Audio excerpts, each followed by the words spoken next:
selamat datang di channel Apres. Aku Naya sebagai tutor biologi Dan aku Devi sebagai moderator yang akan mendampingi kalian di ruang belajar. Pada pertemuan kali ini kita akan membahas tentang ekosistem lestari organisme berseri.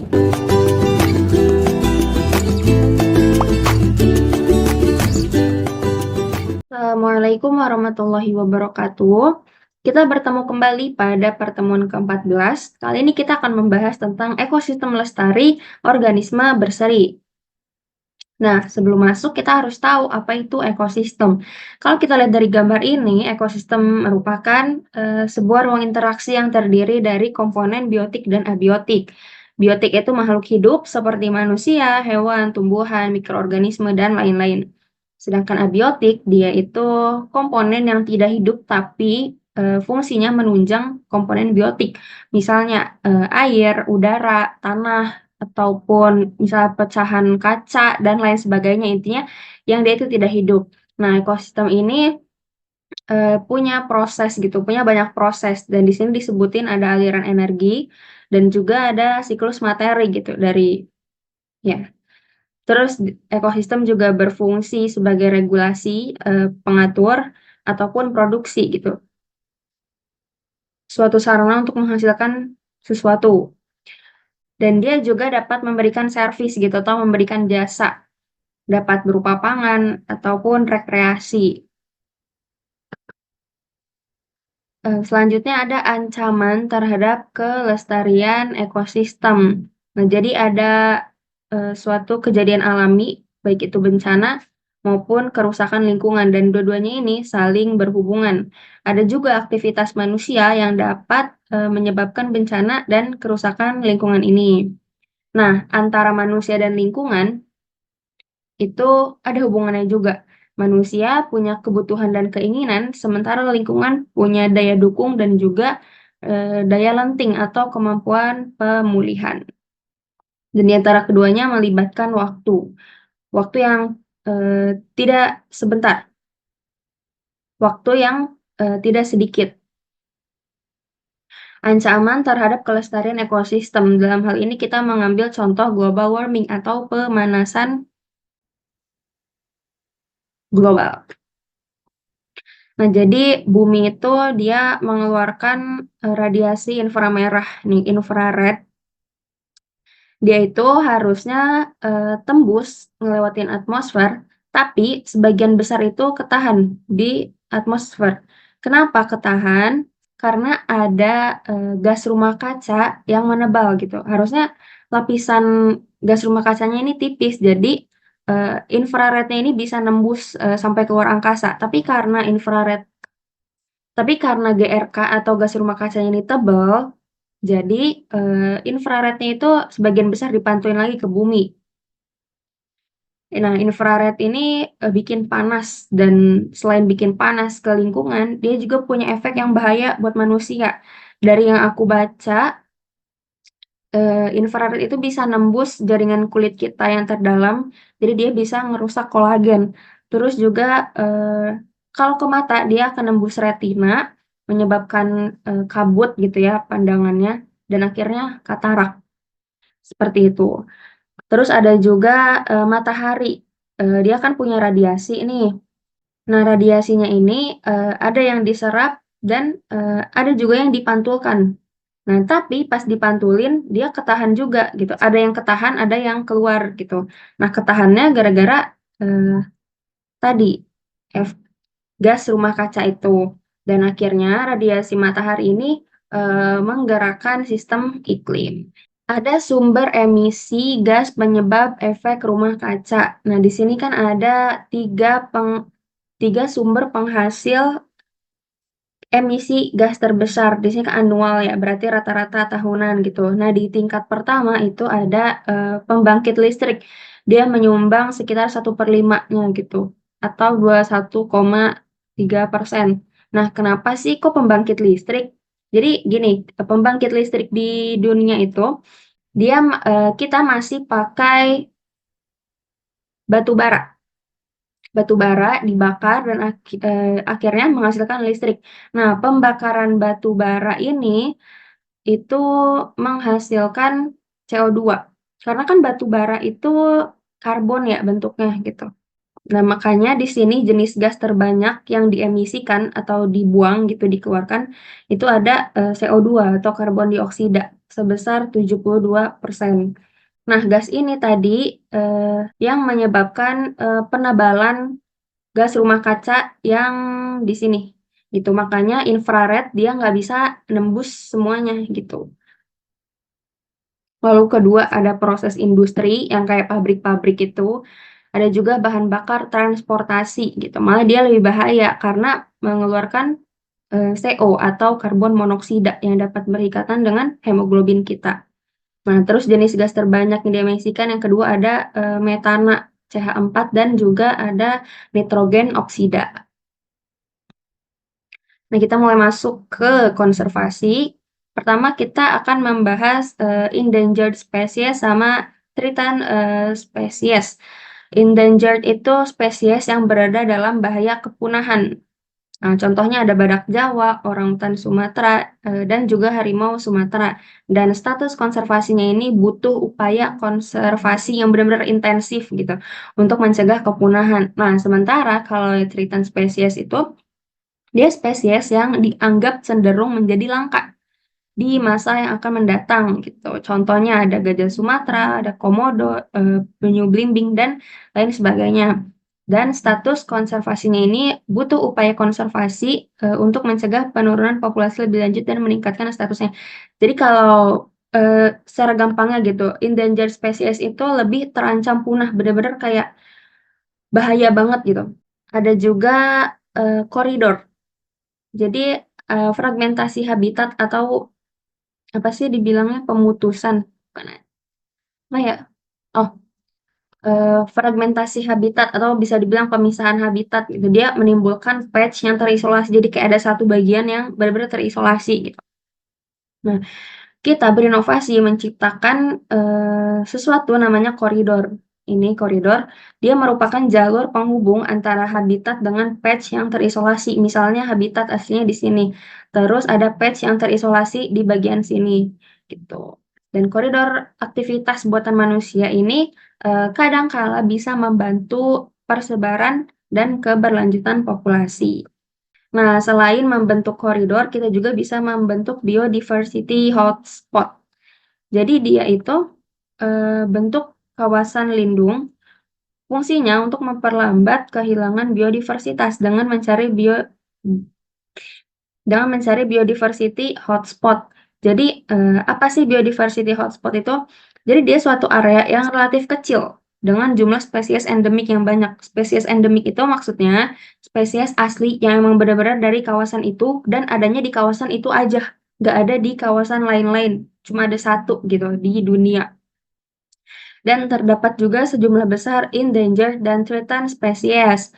Dari artikel penelitian gitu yang ditulis sama Herrera, Alciana, dan kawan-kawan, dibilang kalau misalnya biodiversity hotspot itu berada di daerah yang aktif pergerakan buminya. Nah, makanya di sini yang merah-merah terestrial atau biodiversity hotspot yang ada di darat gitu. Kalau kita lihat banyaknya itu ada di dekat-dekat ekuator atau garis khatulistiwa. Gitu. Apalagi di Indonesia ini udah merah semua karena emang jatuhnya Indonesia itu punya banyak hewan maupun tumbuhan endemik kayak misalnya burung cendrawasih ataupun komodo kan itu hanya ada di Indonesia aja. Nah, lalu yang merah-merah ini dibentuk kawasan lindung untuk memperlambat kehilangan biodiversitasnya. Selanjutnya ada spesies dominan dan spesies kunci. Nah, spesies dominan itu spesies yang berhasil dan mampu menentukan kondisi yang diperlukan untuk pertumbuhannya. Nah, dia dicirikan oleh kelimpahan atau biomasa yang tinggi. Nah, si spesies dominan ini tuh perannya mengontrol keberadaan dan distribusi spesies yang lain. Sedangkan kalau spesies kunci, wow masih panjang. Sedangkan kalau spesies kunci, dia melakukan kontrol yang kuat dalam komunitas melalui peran ekologi atau niche. Niche itu nanti akan kita bahas nanti. Nah, sehingga spesies kunci dapat memengaruhi ekosistem. Nah, misalnya nih di komunitas Misalnya komunitas di Rocky Interdar. Misalnya ada suatu komunitas di Rocky Intertidal, ada predator, dalam hal ini bintang laut. Jadi gini teman-teman, bintang laut itu kan predator, dia pemakan. Nah, dia makan apa? Dia makan mussels atau kerang dan juga bulu babi. Nah, merupakan tapi kalau si bulu babi ini itu masuknya hewan yang invasif. Invasif itu kan bisa diartikan tuh kayak masuk menyerang gitu kan, yang mengancam, yang dapat mengancam sesuatu. Nah, kalau jumlah bintang lautnya ini turun, otomatis gak ada yang makan kerang dan gak ada yang makan bulu babi. Nah, karena si bulu babi ini sifatnya invasif, dia itu suka makanin alga ataupun kelp yang ada di lautan. Ya, benar. Nah, akhirnya organisme-organisme kecil yang hidup di terumbu karang, dia nggak bisa makan karena alganya udah dimakan sama si bulu babi. Otomatis organisme-organisme kecilnya ini mati. Dan bisa jadi organisme kecil ini tuh menjadi makanan bagi organisme lain yang lebih besar, gitu. Kalau si alganya nggak ada, kalau alganya nggak ada, organisme kecil juga nggak ada, otomatis organisme yang lebih besar juga nggak ada, gitu. Makanya di sini dibilang kalau misalnya without disaster, kalau nggak ada bintang laut, dia dapat menurunkan spesies gitu. Dari yang tadinya 18 jadi cuma 3 atau 2 gitu. Nah, kalau ada disaster, kalau ada bintang laut, dia itu dapat mengontrol lingkungan di sekitarnya gitu, baik itu dengan memakan kerang ataupun si bulu babi tadi. Nah, kita sebenarnya Nietzsche ini nggak masuk di PPT, cuma aku mau bahas sedikit karena penting juga hubungannya sama ekosistem. Jadi ada satu istilah namanya Nietzsche atau kita sebutnya relung ekologi. Apa sih Nietzsche itu? Gampangnya gini, Nietzsche itu bagaimana suatu organisme cocok dengan ekosistemnya. Nah, dia menunjukkan peranan fungsional dan posisi suatu organisme dalam suatu komunitas atau ekosistem tertentu. Jadi ada dua pendapat eh, jadi ada dua pendapat utama tentang Nietzsche ini. Pertama dari Greenrel sama Elton. Dia itu bilang kalau misalnya Nietzsche itu mikrohabitat. Jadi ada habitat. Nah, mikrohabitat itu yang lebih kecil dari si habitatnya. Nah, setiap relung atau setiap Nietzsche itu cuma bisa dihuni sama satu spesies aja yang dikenal dengan relung habitat. Nah, suatu fungsi atau peranan spesies yang terdapat. Mereka juga mengartikan Nietzsche itu merupakan suatu fungsi atau peranan spesies yang terdapat di dalam komunitasnya. Nah, ada lagi pendapat Hutchinson, dia mengklasifikasikan relung jadi dua jenis, ada fundamental, mengacu kepada kumpulan sumber daya yang mampu mereka gunakan, ada juga relung nyata yang mengacu pada kondisi fisik yang memungkinkan untuk ditempati oleh suatu organisme. Nah, kita akan masuk ke pembahasan selanjutnya tentang ekologi restorasi yang mengaplikasikan prinsip-prinsip ekologis dalam upaya mengembalikan ekosistem terdegradasi ke kondisi yang semirip mungkin dengan aslinya. Di sini ada kata-kata terdegradasi. Jadi, maksudnya itu mengembalikan ekosistem yang downgrade atau yang sudah rusak gitu, yang kualitasnya menurun ke kondisi yang semirip mungkin dengan aslinya. Misal di sini ada foto nih kan, pada tahun 1991 sebelum direstorasi. Nah, terus jalan 9 tahun kemudian di tahun 2000, di sini kondisinya sudah mirip dengan kondisi aslinya gitu, setelah dilakukan restorasi. Nah, ekologi restorasi mengaplikasikan prinsip-prinsip ekologis dalam upaya mengembalikan ekosistem terdegradasi ke kondisi yang semirip mungkin dengan aslinya. Gangguan yang sifatnya alami dan gangguan yang disebabkan oleh manusia itu memperlihatkan adanya perbedaan dalam hubungan antara waktu pulih atau recovery time dengan ukuran spasial efek gangguan tersebut. Jadi kayak efeknya tuh sebesar apa sih luasnya. Nah, misal yang ungu lonjong ini tuh ada bencana alam. Terus yang kotak putih itu ada bencana yang disebabkan oleh manusia. Sementara yang kotak ungu itu bisa disebabkan oleh alam dan juga bisa disebabkan oleh manusia. Bisa kita ambil yang paling jauh nih, ada meteor strike atau jatuhan meteor. Dia itu bisa memberikan efek kerusakan sebesar 1.000 sampai 10.000 kilometer kubik. Dan waktu penyembuhannya itu memakan waktu 1.000 tahun. Terus kita ambil contoh kedua, misalnya yang disebabkan oleh manusia. Ada acid rain atau hujan asam. Kan namanya hujan berarti cakupannya lebih luas gitu ya. Dia bisa memberikan efek kerusakan sebesar 10.000 kilometer kubik dan waktu penyembuhannya itu memakan waktu hampir 1 abad atau 100 tahun gitu. Ada juga yang natural disaster, misalnya uh, tree fall atau pohon tumbang lah gitu. Dia bisa menyebabkan efek kerusakan sebesar kurang lebih 0,1 kilometer kubik dengan waktu penyembuhan kurang dari 10 tahun. Anggaplah di sini 5 tahun. Gitu.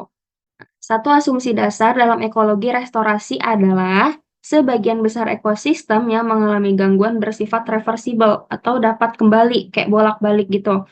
Di sini ada 3 istilah, ada reklamasi, restorasi, dan rehabilitasi. Kalau reklamasi, dia itu mengembalikan fungsi lahan. Gitu. Misalnya kalau fungsi lahannya buat bercocok tanam, ya udah gimana cara kita perlakuan apa yang akan kita berikan biar fungsi lahan sebagai tempat bercocok tanamnya ini kembali.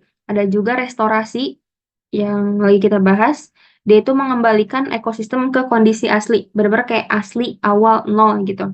Nah, yang terakhir ada juga rehabilitasi, dia sama kayak reklamasi, mengembalikan fungsi lahan, tapi yang udah terdegradasi gitu, yang udah downgrade, dibalikin lagi fungsi lahannya. Dan di sini kan dibilang reversible ya.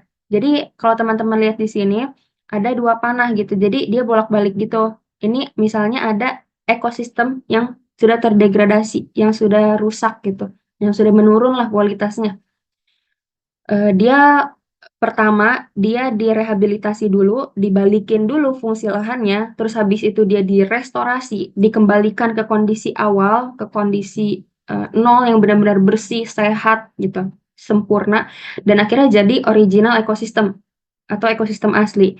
Nah, dari original ekosistem ini, seiring dia berjalannya waktu, baik itu karena satu dan lain hal, misalnya bencana alam atau karena perbuatan manusia, dia bisa jadi downgrade lagi. Dia bisa jadi ekosistem yang terdegradasi lagi. Dan begitu terus, ya, dan begitu sebaliknya. Dan di sini ada panah tebal dari ekosistem terdegradasi ke ekosistem asli. Ada satu proses namanya primary succession atau suksesi primer yang akan kita bahas nanti. Nah, ini adalah contoh ekologi restorasi gitu atau beberapa spot di dunia yang sudah dilakukan restorasi. Nah, kita akan masuk pada subbab terakhir tentang pembangunan berkelanjutan. Nah, di mana 3 aspek ini, ada aspek ekonomi, sosial, dan ekosistem itu tiga-tiganya saling berhubungan gitu, saling menyelaraskan kehidupan kita. Nah, ada namanya pariwisata berkelanjutan. Jadi, pariwisata itu, nah, karena kita ingin menerapkan konsep pembangunan berkelanjutan, nah, jadi pariwisata itu eh, harus mempertimbangkan dampak ekonomi, sosial, dampaknya ke lingkungan, industri, kebutuhan pengunjung, dan juga eh, tuan rumah, atau maksudnya tuan rumah masyarakat gitu, atau yang si turis ini datangi. Nah, harapannya konsep pariwisata berkelanjutan ini dapat memecahkan masalah-masalah ini. Nah, kan ada aspek sosial, ekonomi, dan lingkungan itu saling terhubung nih.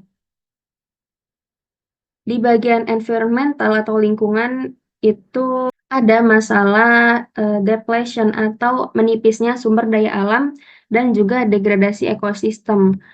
Lalu di bagian lifestyle atau gaya hidup atau di aspek sosial ada masalah menurunnya atau hilangnya identitas lokal dan juga identitas dan juga nilai-nilai lokal.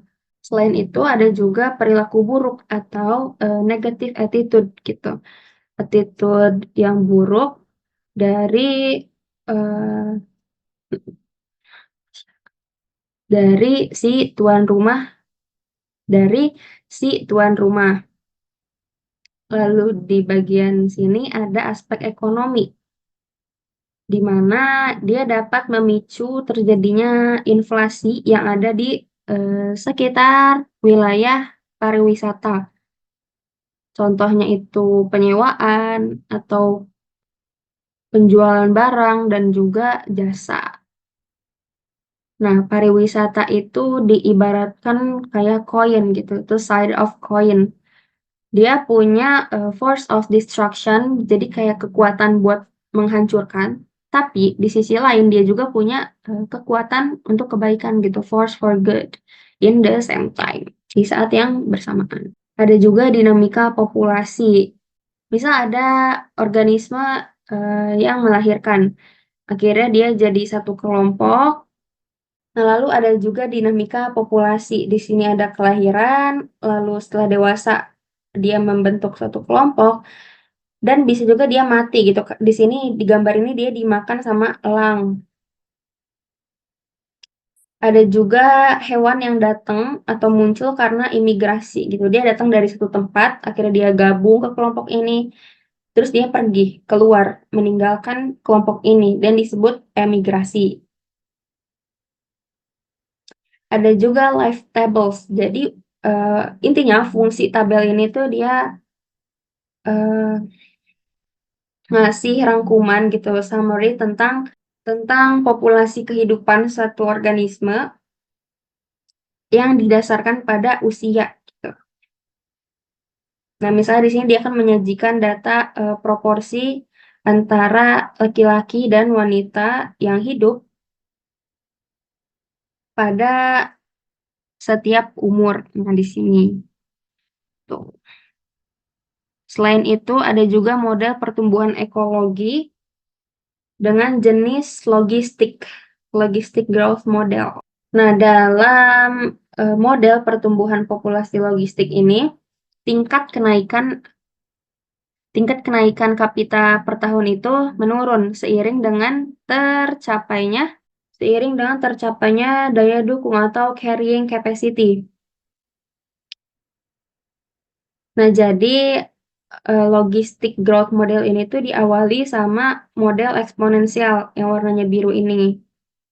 Nah, terus dia ditambahkan suatu ekspresi yang dapat lalu ditambahkan suatu ekspresi yang dapat mengurangi laju kenaikan per kapita. Gitu. Di sini ditambahin ekspresi dan akhirnya di titik ini dia mulai slow, mulai turun nilainya. Dan makanya di sini ada garis lurus yang sejajar dengan K atau carrying capacity ini. Jadi kayak kapasitas maksimal gitu. Dia udah sampai batasnya. Jadi makanya dia lurus terus gitu. Dan yang merah ini kita sebut pertumbuhan logistik atau logistic growth. Misalnya di sini ada organisme adults atau dewasa. Nah, F itu number of seeds per plant. Jadi kayak jumlah biji per tanaman. Di sini dia karena dia udah dewasa, akhirnya dia punya biji kan, per tanamannya itu ada berapa gitu. Nah, terus masuk ke proses selanjutnya, kayak ibaratnya pembentukan biji lah gitu ya. Maksud N itu ukuran populasi atau jumlah individu. Gitu. Di sini kan dia bisa menghasilkan beberapa individu dari si biji ini. Dan juga membutuhkan F atau biji, bisa membentukkan berapa jumlah biji gitu. Nah, terus masuk ke G. G itu artinya peluang biji itu berkecambah. Ini udah biji, akhirnya bijinya berkecambah. Nah, kira masuk ke proses selanjutnya, seedlings atau pembibitan. Itu dimana pembibitan ini pasti memiliki total individu, eh, jumlah biji per tanaman, dan juga G atau peluang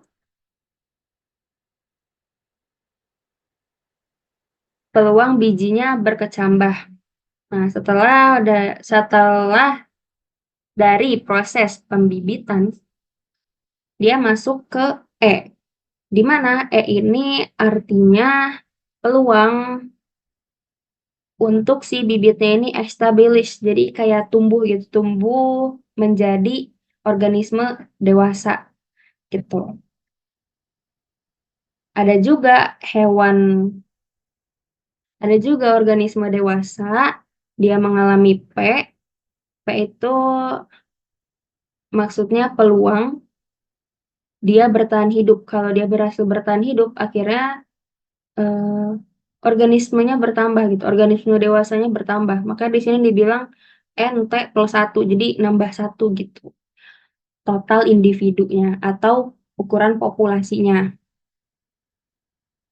Di sini juga ada di sini juga ada diagram yang nunjukin percentage of diet atau persentasi pola makan.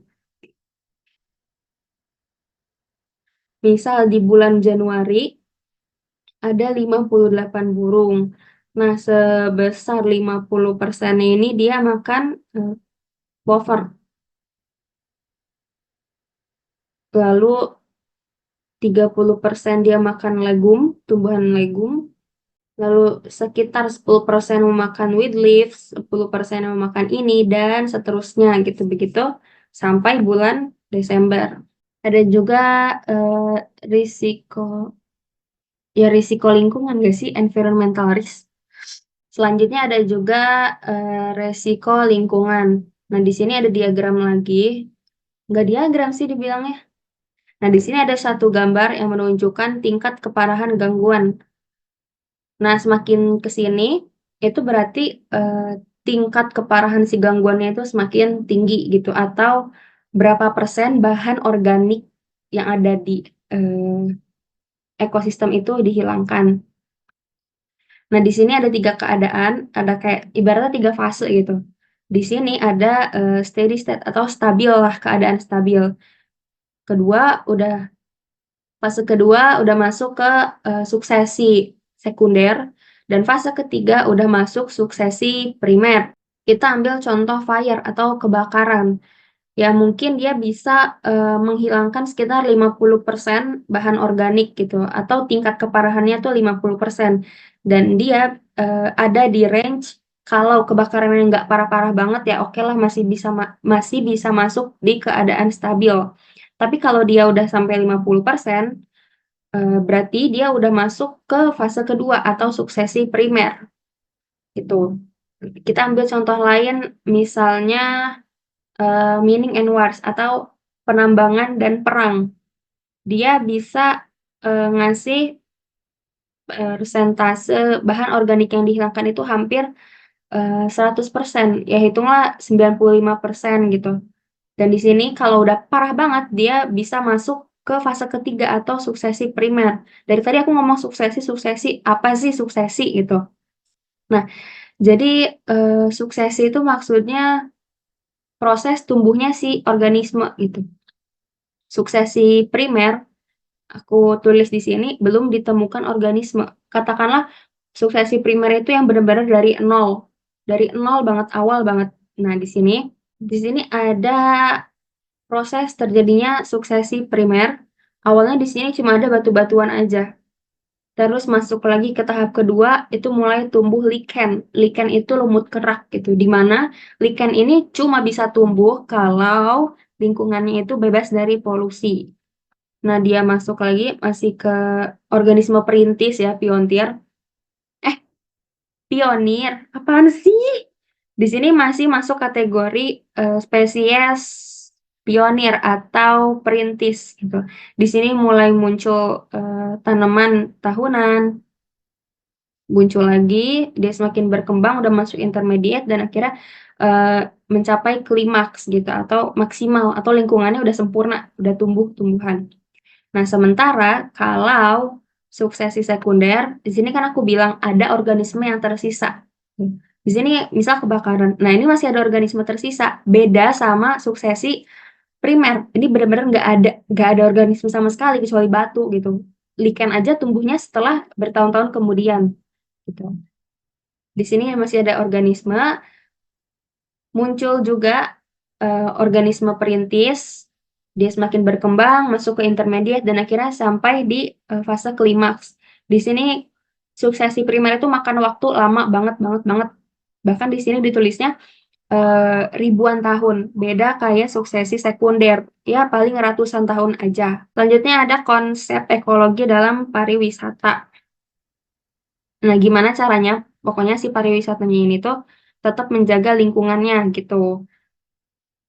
Nah, kita pengen ya destinasi itu punya suatu sistem yang dapat memonitor atau memantau dampak lingkungan dari pariwisata, eee, konservasi habitat, spesies, ekosistem, dan juga mencegah masuknya spesies invasif atau organisme invasif. Kalau yang aku baca dari modul KLHK, invasif itu organisme invasif itu organisme yang datang, baik itu dari tempat aslinya maupun dari luar, dia datang tapi sifatnya tuh merusak gitu, tidak membahayakan lingkungan, bahkan mengancam kesehatan manusia gitu.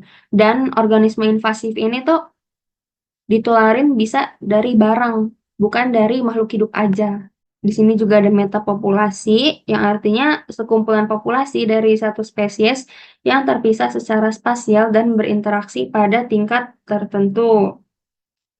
Nah, metapopulasi ini merupakan suatu grup populasi yang terhubung oleh imigrasi dan emigrasi.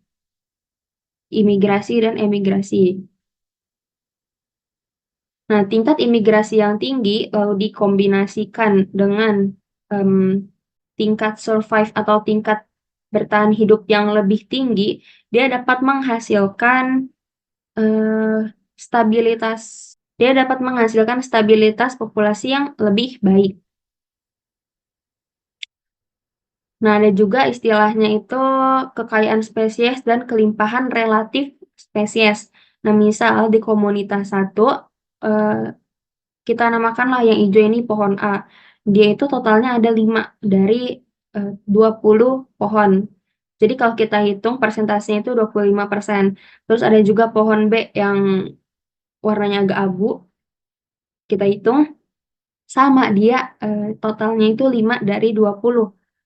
Jadi persentasenya 25.